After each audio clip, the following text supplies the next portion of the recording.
Les vacances se profilent à l'horizon et nous nous avançons vers les dernières semaines de 6 minutes sport avec Betclic, les amis. Bienvenue, faites tourner le chrono, on démarre maintenant. Dans l'actu ce lundi, Trophée des champions Côte d'Ivoire ou RDC. La version 2026 du Trophée des champions cherche preneur, surtout au niveau de l'organisation.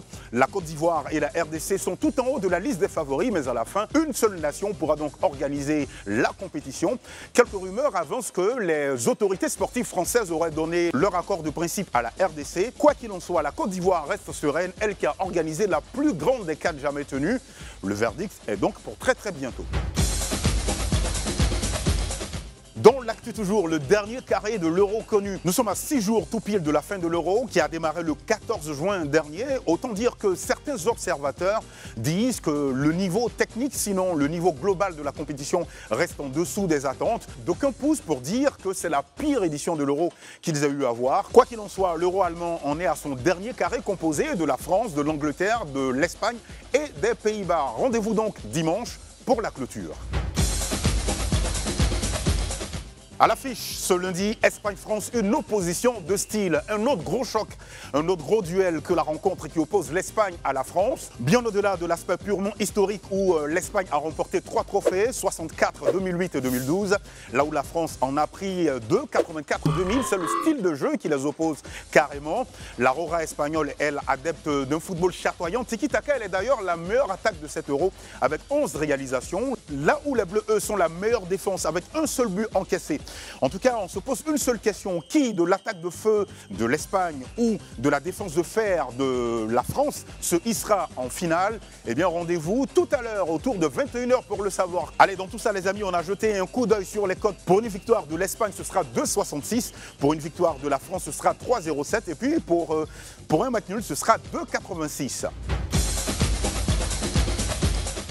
Dans le focus maintenant, le rugby ivoirien en bonne santé. Voilà une année 2024 bien prolifique pour le rugby ivoirien qui a brillé non seulement sur le plan continental, mais aussi et surtout sur le plan international. À cet effet, nous avons rencontré le manager des équipes nationales. Regardez. Oui, bonjour, je suis Edgar Babou, manager général des équipes nationales pour la Fédération ivoirienne de rugby. À ce titre, faisant suite donc à la fin de tournoi de notre équipe nationale à l'Africa Sevens, nous avons validé cette 7e place qui est une excellente nouvelle pour nous. Grosse progression par rapport au dernier tournoi de septembre dernier auquel nous avions terminé donc à la 12e place. Là, nous remontons à la 7e place. C'est la concrétisation d'un travail initié depuis un peu plus de 2 ans par Fabrice Ruito, Vincent Sagou et la Fédération ivoirienne de rugby dans son projet de développement du rugby à 7. Nous avons à ce titre-là injecté beaucoup de joueurs U20, des moins de 20, issus donc de l'équipe nationale de moins de 20 de la Fédération ivoirienne de rugby. Cette même équipe nationale des moins de 20 a en 3 ans, sous l'égide du coach Gabi Dao et de Joël Kochi, ont réussi donc à remonter dans le classement africain et nous sommes maintenant dans le top 5 africain. Nous sommes à la 5e place africaine.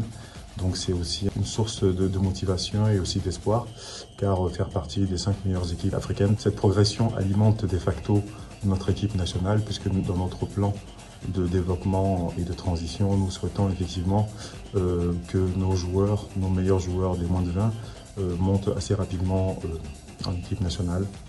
Ensuite, l'essor du rugby féminin est aussi est à souligner. Nous avons intégré depuis 2021 une nouvelle équipe nationale féminine à 15 et qui en moins de 2 ans est passée de la 12e place à la 5e place africaine.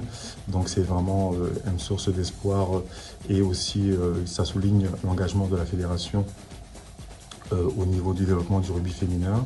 Également l'année dernière, en 2023, nous avons participé à notre premier tournoi rugby African Sevens, donc la Coupe d'Afrique de rugby à 7, pour laquelle nous avons terminé à la 8e place. Donc c'est une première participation et surtout un résultat très encourageant.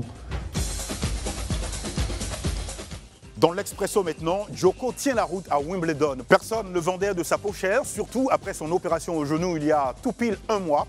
Et pourtant, Novak Djokovic s'est hissé en 8e de finale. Pour y accéder, il a dû livrer une bataille de 3 heures de temps chrono avec l'Australien Alexei Popyrin en 4-7 en ne lâchant qu'un seul, 4-6, 6-3, 6-4, 7-6.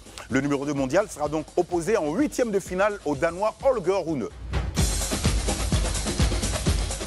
Allez, merci les amis de nous témoigner votre fidélité de façon indéfectible. Pour aujourd'hui, on rembobine, on se retrouve vendredi à partir de 18h50.